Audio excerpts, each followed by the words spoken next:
الصلاة خير من النوم. السلام علیکم ورحمۃ اللہ وبرکاتہ. پیارے دوستو، اللہ تبارک و تعالیٰ قرآن مجید میں ارشاد فرماتا ہے، روزہ میرے لیے ہے اور میں ہی اس کا اجر دیتا ہوں. افطار کے وقت روزے دار کی ہر دعا قبول ہوتی ہے. اللہ تبارک و تعالیٰ بندے سے اس قدر خوش ہوتا ہے کہ اس کے منہ سے نکلنے والی بو کو مشک سے بھی زیادہ افضل قرار دے دیا. یہ اللہ تبارک و تعالیٰ کی روزے دار سے محبت کی انتہا ہے. حضور اکرم صلی اللہ علیہ وآلہ وسلم نے ارشاد فرمایا، قرآن اور روزہ قیامت کے دن بندے کی شفاعت کریں گے. روزہ اللہ تبارک و تعالیٰ سے کہے گا، اے اللہ، میں نے اسے کھانے اور شہوت کے کاموں سے روک کے رکھا، اس لیے اس کے حق میں میری شفاعت قبول فرما. چنانچہ روزے کی شفاعت کو قبول کر لیا جائے گا. پھر آپ صلی اللہ علیہ وآلہ وسلم نے فرمایا، اسلام کی بنیاد 5 چیزوں پر رکھی گئی ہے: گواہی دینا کہ اللہ کے سوا کوئی معبود برحق نہیں اور محمد صلی اللہ علیہ وآلہ وسلم اللہ کے رسول ہیں، نماز قائم کرنا، زکوٰۃ دینا، رمضان کے روزے رکھنا اور بیت اللہ کا حج کرنا.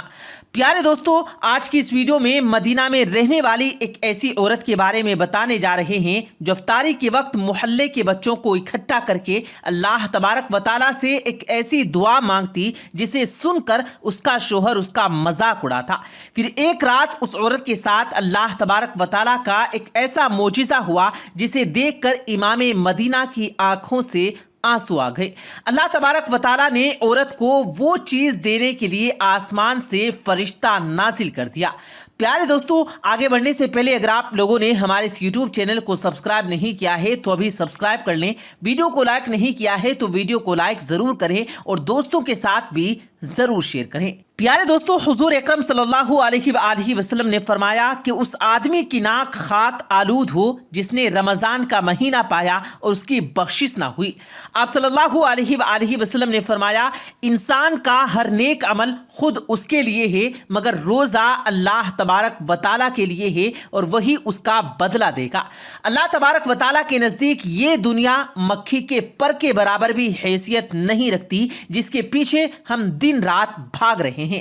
اللہ تبارک و تعالیٰ کے اجر دینے کی انتہا کیا ہوگی؟ سعودی عرب کے شہر مدینہ میں ایک خوبصورت اور نیک خاتون ماہ رمضان میں ہر روزہ افطار کرنے سے پہلے تمام بچوں کو اکٹھا کرتی. ان تمام بچوں سے کہتی، جو کچھ میں کہوں اور کروں تم بھی وہی کہنا اور وہی کرنا. پھر وہ عورت دعا کے لیے ہاتھ اٹھاتی اور کہتی، یا اللہ، میں غریب ہوں، ہمارے گھر کے حالات ٹھیک نہیں، ہم کرائے کے مکان میں رہتے ہیں. اے پروردگار، ہمیں اپنا گھر عطا کر، لیکن وہ گھر ایسا ہو جس کے آگے ایک نہر ہو. اے میرے رب، تو ہی میری اس خواہش کو پورا کر سکتا ہے. تمام بچے بھی ہاتھ اٹھاتے اور کہتے، یا الہی، ہمیں اپنا گھر عطا کر جس کے آگے ایک نہر ہو. اس عورت کا شوہر جس کا نام ابو احمد تھا، اس کی حرکات کو دیکھ کر وہ ہنستا اور کہتا، یہ گھر کی بات تو سمجھ آتی ہے لیکن اس گھر کے آگے ایک نہر بھی ہو، اس کا کیا مطلب ہے؟ مدینہ کے پہاڑوں میں نہر بھلا کہاں سے آئے گی؟ یہ عورت اپنے شوہر کے پیار سے کہتی، آپ کو اس سے کیا غرض؟ یہ میرا اور میرے اللہ تبارک و تعالیٰ کا معاملہ ہے. مجھے اپنے رب پر پورا یقین ہے، وہ میری اس خواہش کو ضرور پورا کرے گا. یہ عورت آسمان کی طرف دیکھ کر پیار بھرے لہجے میں کہنے لگی، اے رب، تو کہتا ہے کہ مجھ سے جو مانگو میں عطا کروں گا. وہ تو پتھروں کے اندر کیڑوں کو بھی رزق دیتا ہے، وہ سمندر کے اندر چھپی ہوئی مچھلیوں کی پکار بھی سنتا ہے، وہ تو دلوں کے راز جانتا ہے، وہ بندے سے 70 ماؤں سے زیادہ پیار کرتا ہے. ایک ماں اپنے بچے کی وہ کون سی خواہش ہے جو پوری نہیں کرتی؟ وہ تو سارے جہاں کا مالک ہے، وہ بادشاہ ہے، ہم فقیر ہیں. بادشاہ کبھی فقیروں کو خالی ہاتھ نہیں لوٹاتے. عورت اپنے شوہر سے کہنے لگی، ہمارے دل میں جو آئے گا وہ ہم اپنے رب سے بار بار مانگیں گے. غرض یہ کہ وہ اس طرح بچوں کو اکٹھا کرتی، خود بھی دعا کرتی اور بچوں سے بھی کرواتی. دعا کرتے کرتے رمضان کا مہینہ گزر گیا. ایک دن اس کے شوہر نے طنزیہ انداز میں کہا، اب بتاؤ وہ گھر کہاں ہے جس کی تم دعائیں کرتی تھی جبکہ اس گھر کے سامنے نہر بھی دکھائی نہیں دے رہی؟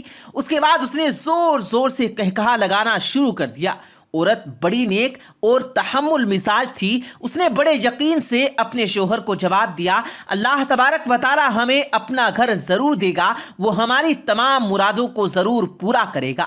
رمضان کے بعد اس عورت نے شوال کے 6 روزے رکھے. ایک دن اس کا شوہر ابو احمد مدینہ کی ایک مسجد سے نماز پڑھ کر باہر نکل رہا تھا کہ مدینہ کے ایک امیر آدمی نے ابو احمد کا راستہ روکا. یہ آدمی ابو احمد کو جانتا تک نہیں تھا. اس آدمی نے اسے سلام کیا اور کہنے لگا, میرے پاس ایک بہت بڑا بنگلہ ہے, میں آدھے گھر میں اپنے والد کے ساتھ رہتا ہوں جبکہ گھر کا آدھا حصہ خالی پڑا ہے. اللہ تبارک و تعالیٰ نے میری اولاد کو بے شمار مال و دولت سے نوازا ہے. ان کے پاس ریاض الجنہ مدینہ میں بڑے بڑے گھر اور جائیدادیں موجود ہیں. مجھے اس آدھے گھر کی ضرورت نہیں, یہ حصہ خالی ہونے کی وجہ سے خراب ہو رہا ہے. آج میں اس ارادے سے گھر سے نکلا کہ عشاء کی نماز کے بعد جو بھی آدمی مجھے سب سے پہلے ملے گا میں اس آدمی کو اپنا گھر ہدیہ دے دوں گا. آج میری آپ سے ملاقات ہوئی, میں آپ سے گزارش کرتا ہوں کہ میرے اس گھر کو ہدیہ کے طور پر قبول فرما لے. ابو احمد اس کی بات سن کر سکتے میں آ گیا کہ ایسے کون اپنا گھر کسی کو مفت میں دیتا ہے.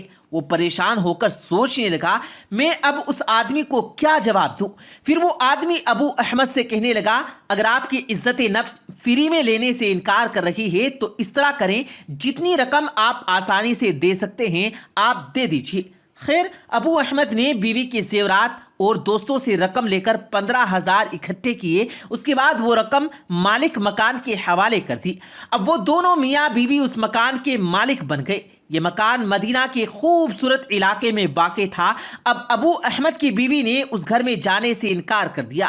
اس نے کہا کہ اللہ تبارک و تعالیٰ نے مکان تو دے دیا, مگر میں اس گھر میں جاؤں گی تو جس گھر کے آگے نہر ہوگی. تنگ آ کر دونوں میاں بیوی ایک عالم کے پاس گئے. ابو احمد کی بیوی بتانے لگی, مجھے اس بات نے پریشان کر رکھا ہے, میں نے اللہ تبارک و تعالیٰ سے گھر مانگا اور یہ کہ اس کے آگے ایک نہر بھی ہو. گھر تو مل گیا مگر اس کے آگے نہر نہیں ہے. میں نے تو پڑھا ہے کہ اللہ تبارک و تعالیٰ سے جو مانگو وہ عطا کرتا ہے. اللہ تعالیٰ نے مجھے گھر کے سامنے نہر کیوں عطا نہیں کی؟ عالم دین ابو احمد کی بیوی کی بات سن کر مسکرا دیے. انہوں نے پوچھا کہ اس وقت آپ کے گھر کے سامنے کیا ہے؟ ابو احمد نے کہا, ہمارے گھر کے سامنے ایک خوبصورت مسجد ہے. عالم دین کی آنکھوں میں آنسو آ گئے اور کہنے لگے, میری بہن, اللہ تبارک و تعالیٰ نے تمہاری دونوں دعاؤں کو قبول کر لیا ہے. میری بہن, یہ مسجد نہر ہی تو ہے. پھر انہوں نے ایک حدیث بیان کی کہ نبی کریم صلی اللہ علیہ وآلہ وسلم نے ایک صحابی سے فرمایا, اگر کسی شخص کا گھر ایک نہر کے سامنے ہو, وہ اس میں روزانہ 5 مرتبہ غسل کرے تو کیا اس کے بدن میں میل کچیل باقی رہے گا؟ صحابہ کرام نے کہا, نہیں یا رسول اللہ, اس کے بدن میں میل کچیل نہیں رہے گا. پھر فرمایا, یہی حال 5 نمازوں کا ہے, ان کے ذریعے اللہ تبارک و تعالیٰ گناہوں کو مٹا دیتا ہے. عالم دین کی باتیں سن کر عورت کی آنکھوں میں آنسو آ گئے اور کہنے لگی, بے شک میرے رب نے نہر کے سامنے گھر عطا کر دیا. اللہ تعالیٰ نے میری دعاؤں کو سن لیا ہے. پیارے دوستو, اللہ تبارک و تعالیٰ سے سچے دل سے جو بھی مانگا جائے, نہ صرف وہ دعا کو سنتا ہے بلکہ قبول بھی کرتا ہے. رمضان میں افطاری کے وقت میں جو بھی دعا مانگی جائے, اللہ تبارک و تعالیٰ اسے فوراً قبول فرما لیتا ہے. اللہ تبارک و تعالیٰ سے دعا ہے کہ اللہ پاک ہم سب کو رمضان کی رحمتوں سے مالا مال فرمائے. آمین ثم آمین.